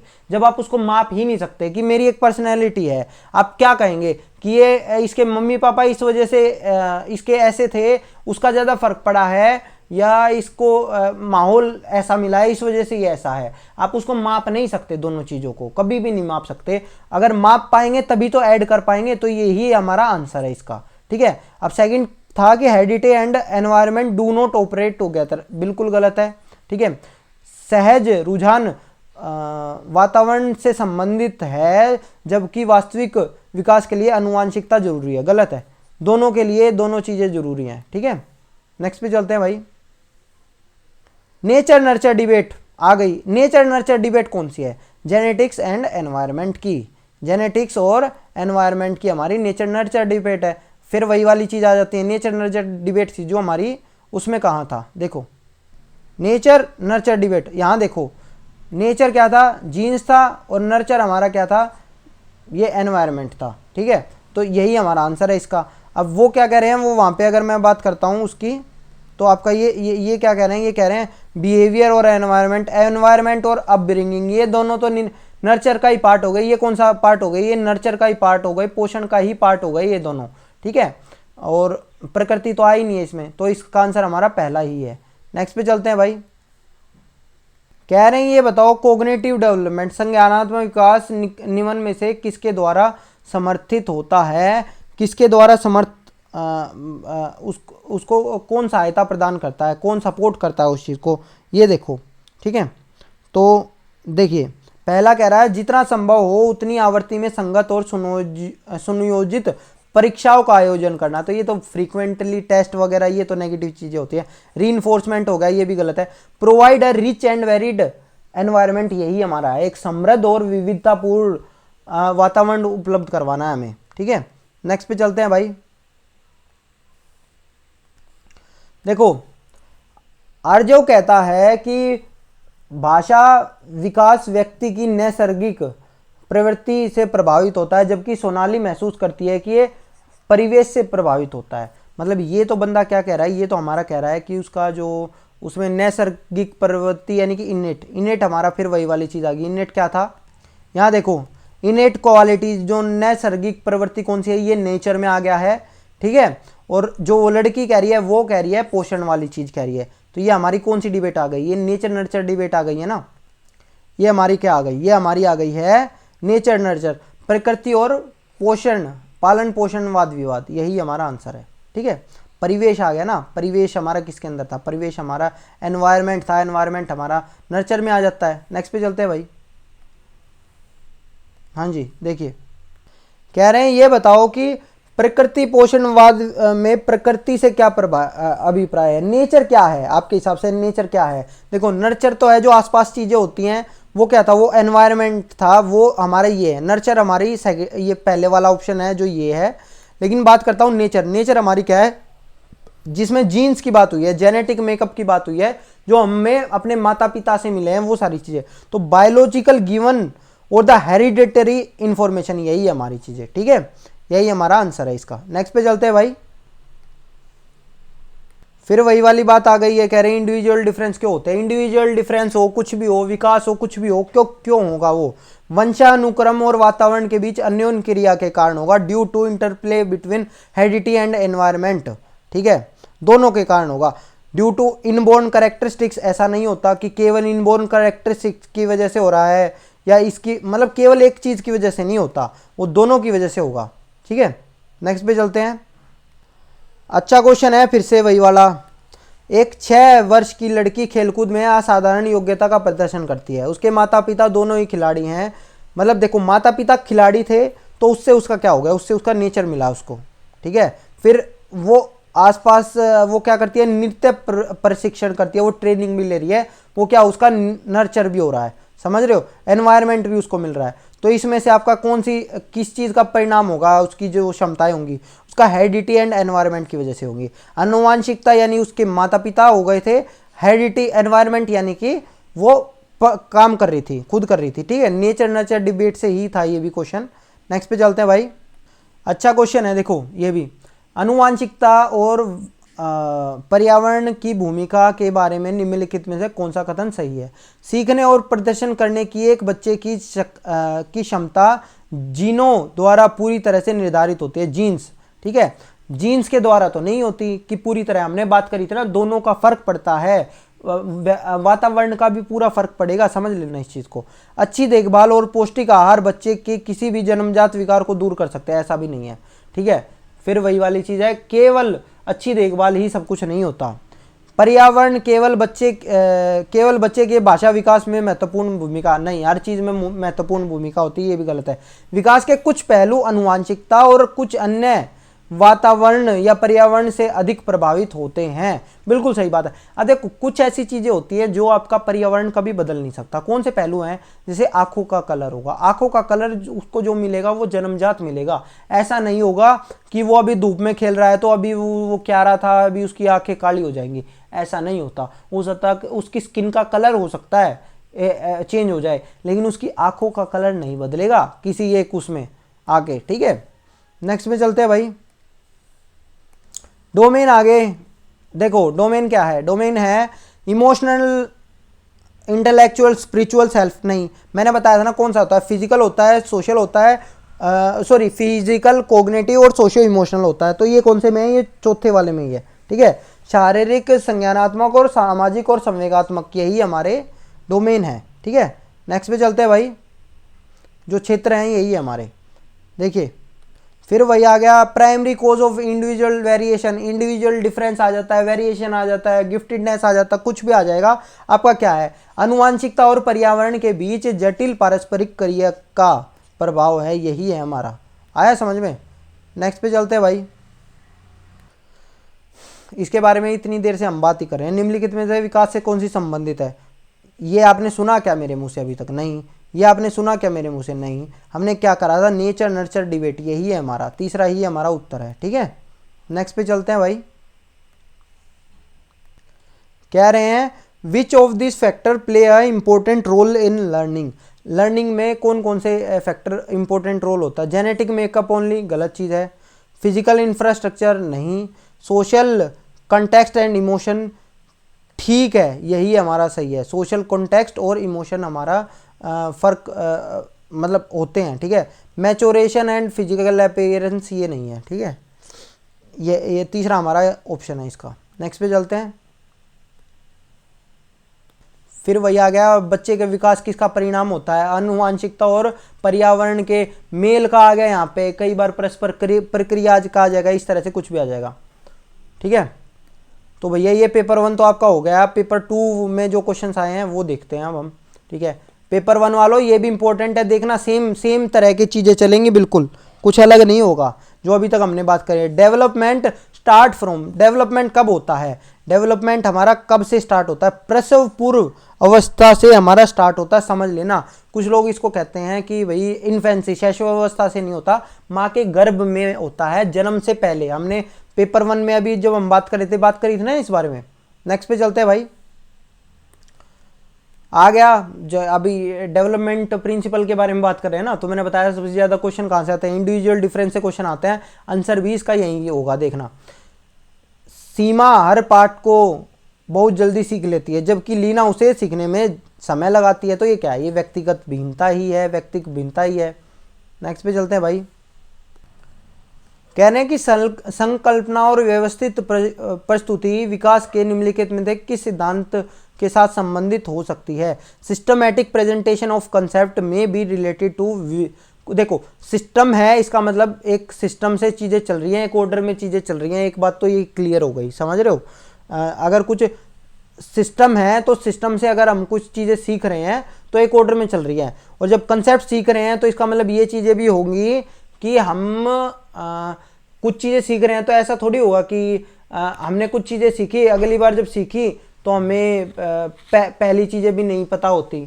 ठीक है, ऐसा नहीं होता। अगर हमारी कभी हाइट बढ़ गई है या अभी हमने कभी चलना सीख लिया और कुछ टाइम पे हम चलना भूल जाएं या खड़े होना भूल जाएं, ऐसा तो नहीं होता ना। तो ये तो विकास नहीं है ना भाई हमारा। ये तो हमारा विकास क्या होता है? विकास हमारा पॉजिटिव होता है और ऑर्डरली होता है। अगर आप देखेंगे, अब देखना ये क्या कहता है? ये कहते हैं कि student develop at different rate. Different rate की तो बात ही नहीं की है इसने, ऑर्डर की बात करी है। ठीक है, इसने क्या बात करी है? इसने सिस्टम की बात करी है। तो सिस्टम हमारा क्या होता है? ऑर्डरली होता है। Development is relatively orderly. ठीक है, हमारा सापेक्ष रूप से क्रमिक होता है, यही हमारा इसका उत्तर है। ठीक है, नेक्स्ट पे चलते हैं भाई। कह रहे कि मिश्रित आयु वर्ग वाले विद्यार्थियों को कक्षा से व्यवहार रखने वाले शिक्षक के लिए किसका ज्ञान अधिक महत्वपूर्ण होता है? अब देखो क्या हो रहा है यहाँ पे, मिश्रित आयु वाले बच्चे आ रहे हैं, समझ लेना। अब ये मिश्रित आयु वाले बच्चे आ रहे हैं ना, मिक्स्ड एज ग्रुप। अब यहाँ अगर होता मिक्स्ड कल्चर ग्रुप तो हमारा उत्तर पहला हो जाता। कल्चरल बैकग्राउंड का हमें पता होना चाहिए टीचर को, लेकिन जब ये मिक्स्ड एज ग्रुप आ रहा है तो यहाँ पे आंसर आ जाएगा डेवलपमेंटल स्टेजेस। ये हमारा आंसर हो जाएगा, क्योंकि एज के हिसाब से तो स्टेज ही तो बांट रखी है हमने। ठीक है, नेक्स्ट पे चलते हैं भाई। अभी यहां से देखो, अब एक चीज आपको पता होनी चाहिए, मैचुरेशन क्या होता है और एनवायरमेंटल से किस चीज का फर्क पड़ता है। तो जो फिजिकल डेवलपमेंट होता है, शारीरिक विकास होता है, ये हमारी परिपक्वता होती है, समझ लेना। ये हमारी क्या होती है? परिपक्वता से आप इसको जोड़ सकते हैं। मैचुरेशन हमारी फिजिकली मैच्योर होते हैं आप। ठीक है, तो यहाँ एनवायरमेंट है, ये तो गलत है। बाकी जो तीनों चीज़ें होती हैं, संज्ञानात्मक विकास, सोशल डेवलपमेंट या इमोशनल डेवलपमेंट, ये सारे के सारे वातावरण की वजह से होते हैं। अगर आप देखेंगे तो इसका आंसर क्या है? इसका आंसर है तीसरा, सामाजिक विकास और वातावरण, यही हमारा इसका उत्तर है। ठीक है, नेक्स्ट पे चलते हैं भाई। देखिए कह रहे हैं कि एक अध्यापक अध्यापिका ने पाया कि एक विद्यार्थी वर्ग बनाने में कठिनाई का अनुभव करता है। वर्ग क्या होता है? स्क्वायर। स्क्वायर बनाने में कठिनाई का अनुभव करता है। उसने अनुमान लगा लिया कि वह हीरा या डायमंड का चित्र बनाने में भी कठिनाई का अनुभव करेगा। बिल्कुल सही बात है, एक सीक्वेंस है ना। अगर आप यही नहीं बना पा रहे तो आप वो हीरे वाला जो चित्र होगा वो कैसे बना पाओगे? उसके अंदर तो पता नहीं कितनी लाइनें खींचनी होती हैं। ठीक है, तो यह निम्नलिखित में से किस सिद्धांत पर आधारित अनुमान लगाया? उसने अनुमान कैसे लगाया? विकास एक व्यवस्थित क्रम की प्रवृत्ति, क्रम में होने की प्रवृत्ति से संबंधित है। यही हमारा आंसर है। ठीक है, सीक्वेंस होता है भैया इसका एक। नेक्स्ट पे चलते हैं। कह रहे हैं ये बताओ कि इनमें से बाल विकास कौन सा है? विकास परिपक्वन व अनुभव के बीच अन्योन्य क्रिया की वजह से घटित होता है। ठीक है, डेवलपमेंट, मैच्योरेशन और एक्सपीरियंस। अगर आप अभी हमने डिबेट की बात की थी, डेवलपमेंट डिबेट, तो ये वही है। ये नेचर है, ये नर्चर है। ठीक है, तो ये बात बिल्कुल सही है। नेक्स्ट पे चलते हैं। Experience is the sole determinant, गलत चीज है। Development is determined by reinforcement and punishment, नहीं। Development can be accurated, predicted and pace of the, नहीं, ऐसा नहीं आता। ठीक है, प्रत्येक विकास, प्रत्येक बच्चे की गति का सही ढंग से अनुमान लगा सकते हैं क्या? नहीं लगा सकते, सही ढंग से नहीं लगा सकते। कुछ हद तक हम लगा सकते हैं लेकिन सही ढंग से नहीं लगा सकते। ठीक है, नेक्स्ट पे चलते हैं।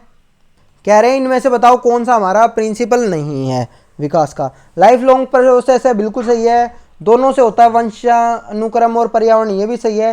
संशोधन योग्य या मॉडिफाइबल या फ्लेक्सिबल, आप कुछ भी कह सकते हैं, ये दोनों चीजें हैं।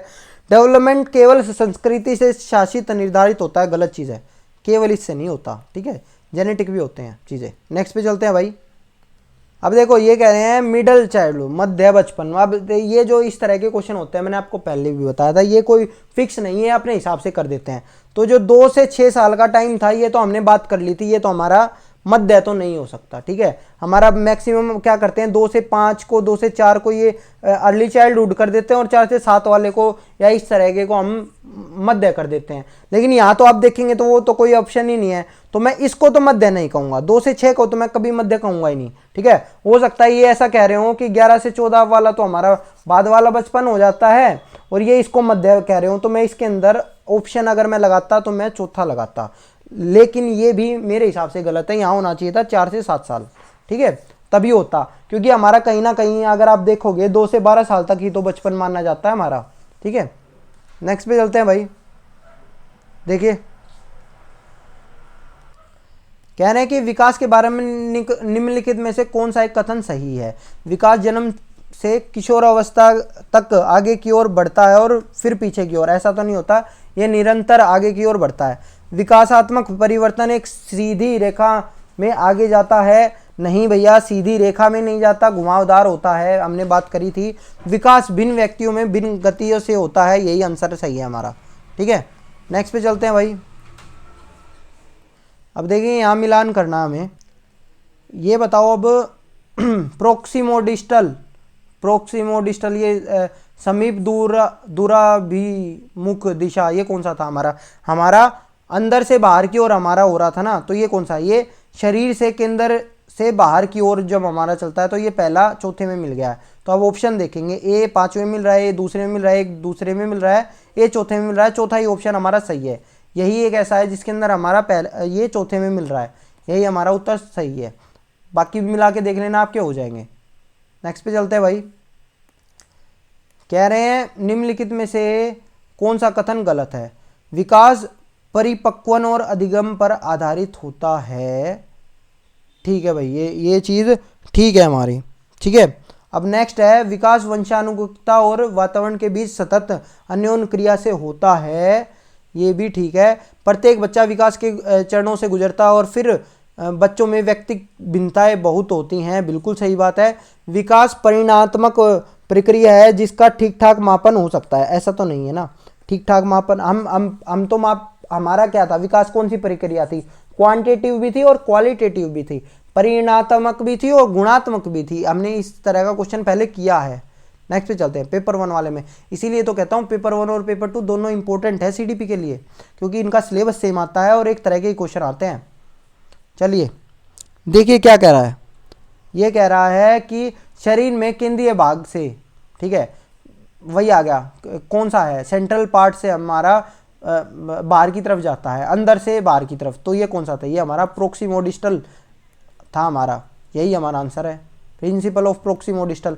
दो ही तो थे, एक तो सेफेलोकोडल था, सेफेलोकोडल में क्या था कि सर से पैर की ओर होता है, और ये हमारा प्रोक्सीमोडिस्टल था। चलिए नेक्स्ट पे चलते हैं। कह रहे हैं इनमें से बताओ कौन सा प्रिंसिपल ऑफ डेवलपमेंट नहीं है। विकास तुलनात्मक रूप से क्रमिक होता है, बिल्कुल क्रमिक होता है, हमने बात करी थी, एक क्रम में कहीं ना कहीं चलता ही है, ठीक है। Development take place gradually over a period, धीरे धीरे करके घटित होता है, बिल्कुल सही बात है। Exact course and nature of development determined by time of birth, क्या हम सटीक गति और प्रकृति जन्म के समय निर्धारित कर लेते हैं क्या, गलत है, ये तो हम कभी नहीं कर पाते, ठीक है, सटीक तो हम कभी कर ही नहीं सकते, तो यही हमारा उत्तर है। नेक्स्ट पे चलते हैं भाई। कह रहे हैं द कंसेप्ट ऑफ चाइल्डहुड, बाल्यावस्था की अवधारणा से क्या अभिप्राय है। यह विभिन्न सांस्कृतिक संदर्भों में सार्वभौम या रूप से समान होती है, एक समान होती है, ऐसा नहीं है, ठीक है।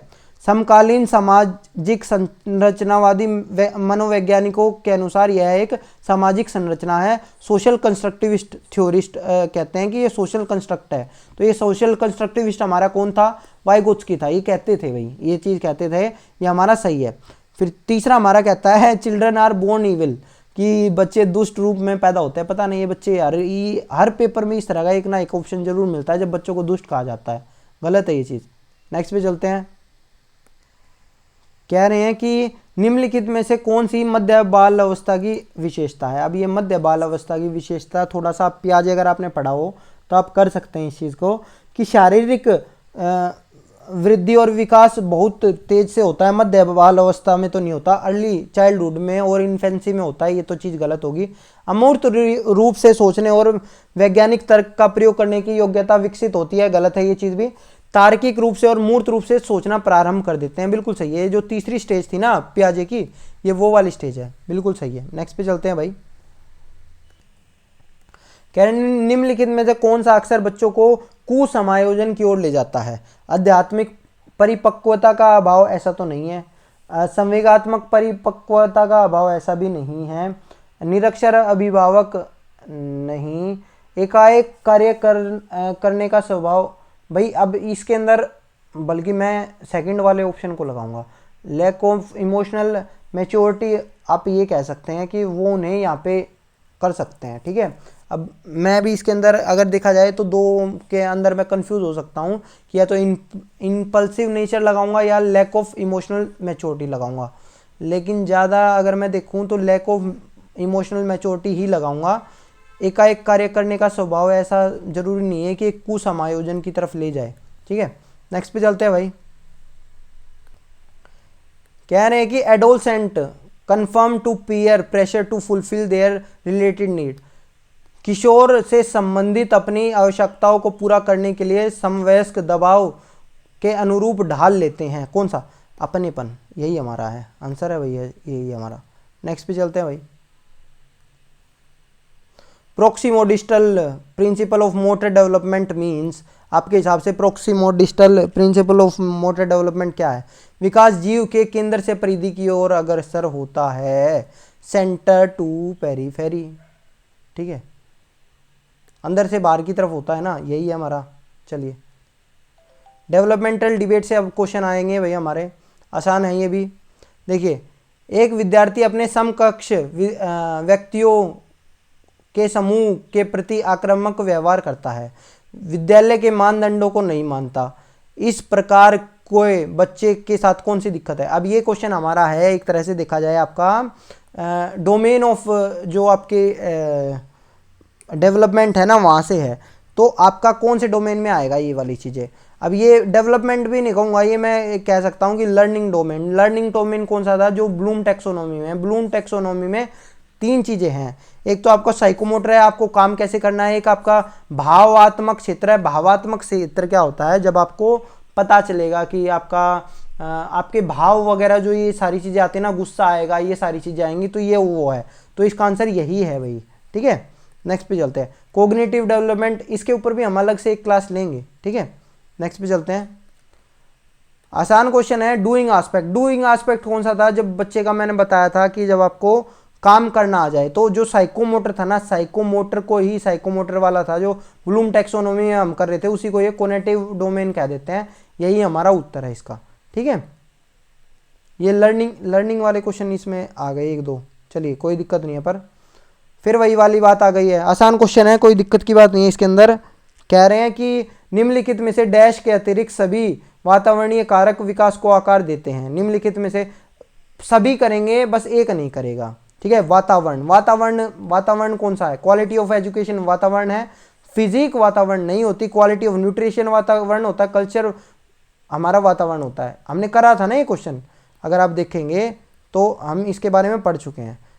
देखो कौन कौन सा था हमारा, कल्चर था, सामाजिक ये था, ठीक है, आपका खान पान था, पालन आपका कह सकते हो, ठीक है। ये सारा का सारा आपका किस चीज़ में था? ये सारा का सारा आपका पोषण में था, ठीक है। लेकिन आपकी जो फिजिक थी वो नहीं थी, ठीक है। चलिए नेक्स्ट पे चलते हैं भाई। Which of the following is predominantly heredity factor? Heredity factor आपके हिसाब से कौन सा है? मैंने बताया था आंखों का रंग। आंखों का रंग ऐसी चीज है जो आपका हेरिडिटी फैक्टर ही होगा, इसको आप बदल नहीं सकते, ठीक है दोस्तों। चलिए, मानवीय विकास में आनुवांशिकता एवं परिवेश की भूमिका के संदर्भ में निम्नलिखित में से कौन सा कथन समुचित है? इसका आंसर आपको देना है। तो देखिए, अगर मैं बात करता हूं, पहला ऑप्शन क्या कह रहा है कि परिवेश की भूमिका लगभग स्थिर रहती है, जबकि आनुवांशिकता का प्रभाव परिवर्तित होता रहता है। ऐसा तो नहीं है। अगर आप देखोगे तो आनुवांशिकता कहीं ना कहीं आप देखोगे तो वो स्थिर रहेगी, और जबकि परिवेश होगा वो बदलता रहता है ना, क्योंकि आपका जो फिक्स है, फिक्स क्या है? फिक्स आपका आपके माँ बाप चेंज होंगे थोड़ी, एक बार आप पैदा हो गए तो वो तो जो उनके में से जो गुण आने थे वो तो आप में आ गए हैं, ठीक है। लेकिन परिवेश आपको मिलता रहता है, वो चेंज होता रहता है। व्यवहारवाद का सिद्धांत प्रकृति भूम ऐसा नहीं है, ठीक है। फिर है कि विकास के विभिन्न क्षेत्र में आनुवांशिकता एवं परिवेश का सापेक्षिक प्रभाव परिवर्तनशील है। बिल्कुल सही बात है। The relative effect of heredity and environment varies in different area of development. यही बात है, हर एरिया के अंदर आपका अलग अलग तरह का होगा, ठीक है। नेक्स्ट पे चलते हैं। कह रहे हैं कि प्रकृति पोषण विवाद, वाद विवाद है जो आपका डेवलपमेंट डिबेट जिसके बारे में हम बात कर रहे थे, उसके हिसाब से आपका क्या है? एक बच्चा खाली स्लेट के समान होता है, गलत चीज़ है। एक बच्चे के व्यवहार का निर्धारण करने में परिवेशीय प्रभाव का बहुत कम महत्व है, नहीं भाई। वंशानुक्रम और परिवेश अभिन्न रूप से एक दूसरे से गुथे हुए हैं, दोनों को विकास प्रभावित करते हैं, दोनों विकास को प्रभावित करे, यही हमारा आंसर है तीसरा, ठीक है। चलिए, आसान क्वेश्चन है। क्या बच्चे इसलिए अर्जित करते हैं क्योंकि उनमें आनुवांशिक रूप से ऐसा करने की पूर्व प्रवृत्ति होती है, या उनके माता पिता प्रारंभिक अवस्था से ही उन्हें गहन रूप से सिखाते हैं? क्या होता है? तो ये किस पर आधारित है? ये आधारित है नेचर नर्चर डिबेट पर आधारित है भाई, ठीक है। हमने बात की थी इसके बारे में। कह रहे हैं किसी व्यक्ति को आकार देने में वातावरण के घटकों की कोई भूमिका नहीं होती, क्योंकि प्रत्येक व्यक्ति की वृद्धि उनकी आनुवांशिक संरचना को निर्धारित करती है। ठीक नहीं है, यही हमारा सही है। देखो ठीक नहीं है, अब देखो ठीक है वाले तो हमारे कट गए हैं, लेकिन बात करते हैं ठीक नहीं है क्यों दे रहा है। क्योंकि बहुत शोध बहुत से शोध से यह सिद्ध करते हैं कि विकास में वातावरण का बड़ा प्रभाव पड़ता है। बिल्कुल सही बात है। लास्ट वाले में क्या कह रहे हैं? क्योंकि वातावरण में घटक किसी व्यक्ति की वृद्धि विकास में कम योगदान करते हैं ना, गलत है ये चीज़। ये पहला ही हमारा आंसर है, ठीक है। नेक्स्ट पे चलते हैं भाई। देखिए, फिर वही डेवलपमेंट डिबेट से क्वेश्चन है। तो कह रहे हैं द यूनिक इंटरेक्शन। अब की बार होता क्या था? अब की बार आपका ये वाला जो ऑप्शन होता था, ये ऑप्शन में होता था और ये क्वेश्चन बना दिया आपके बारे में। इंटरेक्शन किसका चाहिए? हमें चाहिए हेरिडिटी और एनवायरनमेंट का, वंशानुक्रम और पर्यावरण का हमें चाहिए। तो यही हमारा आंसर है। नेक्स्ट पे चलते हैं भाई। फिर वही वाला क्वेश्चन आ गया। व्यक्तिक भिन्नता को समझने के लिए हमने बताया था ना, व्यक्तिक भिन्नता हो कुछ भी हो, उसके पीछे कारण क्या होगा? उसके पीछे दोनों का कारण होगा। तो वंशानुगत विशेषताओं के साथ साथ पर्यावरणीय कारणों एवं उनकी पारस्परिक क्रियाओं पर विचार करना, यही हमारा आंसर है। ठीक है, चलिए नेक्स्ट पे चलते हैं भाई। कह रहे हैं कि मानव विकास के संदर्भ में आनुवांशिकता और पर्यावरण की भूमिका में निम्नलिखित में से कौन सा कथन सही है। व्यक्तिगत विभिन्नताओं का एकमात्र कारण आनुवांशिकता है, गलत है। परिवेशीय प्रभाव पूर्ण रूप से व्यक्ति के विकास पर परिवेशीय प्रभाव पूर्ण रूप से एक व्यक्ति के विकास को निर्धारित करता है, गलत है। ठीक है, दोनों करते हैं, एक थोड़ी करेगा। विकास, मानव विकास को ना तो आनुवांशिकता और न ही पर्यावरण प्रभावित करते हैं, गलत है। आनुवांशिकता और पर्यावरण दोनों एक जटिल पारस्परिक क्रिया के रूप में मानव विकास को प्रभावित करते हैं, यही हमारा आंसर है। चलिए नेक्स्ट पे चलते हैं और आखिरी क्वेश्चन है हमारा आज का। देखिए क्वेश्चन क्या कह रहा है। क्वेश्चन कह रहा है कि व्यक्तिगत भिन्नता वंशानुगत कारकों यानी हेरिडिटी तो इसके अंदर आ गया। दूसरा क्या था, दूसरा हमारा एनवायरनमेंट था, यही हमारा। ये बाकी जो तीनों चीज़ें हैं, तीनों चीज़ें ये क्या हैं, ये हमारा हेरिडिटी से रिलेटेड ही हैं। ठीक है, तो हमें क्या चाहिए, हमें एनवायरनमेंट चाहिए था, तो एनवायरनमेंट ये हमारा आ गया। तो भैया आज का आपकी क्लास खत्म होती है। अगर आपको वीडियो पसंद आई तो इसको लाइक कर देना, अपने दोस्तों के साथ शेयर कर देना। 70 मिनट के अंदर 70 क्वेश्चन आज आपके डिस्कस हो गए हैं और इतने ही आपको जरूरी हैं, यही आपके सारे लगभग आते हैं। धन्यवाद दोस्तों, आपका दिन शुभ रहे।